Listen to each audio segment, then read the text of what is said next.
ભગવદ્ ગીતા જયંતિ શ્લોકગાન સ્પર્ધા ભગવદ્ ગીતા પારાયણ. હે માનવી તું મનમાં મૂંઝાય છે શાને, ખોલ ગીતા એના ઉકેલ છે પાને પાને.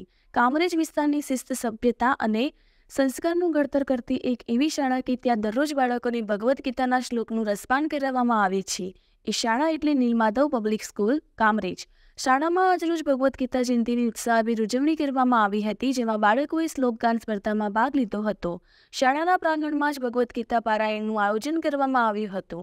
આ કાર્યક્રમનું સમગ્ર સંચાલન જાની પ્રહલાદભાઈ અને ડોહસિયા કેવલભાઈ દ્વારા કરવામાં આવ્યું હતું. શ્લોકગાન સ્પર્ધામાં નિર્ણાયક તરીકેની જવાબદારી શાળાના શિક્ષિકા જીવસી રાજેશ્રીબેન અને સાવલિયા વિશાખાબેને નિભાવી હતી. શાળાના આચાર્ય શ્રી રાજુભાઈ દણગણ દ્વારા કાર્યક્રમમાં ભાગ લેનાર તમામ બાળકોને અભિનંદન પાઠવવામાં આવ્યા હતા.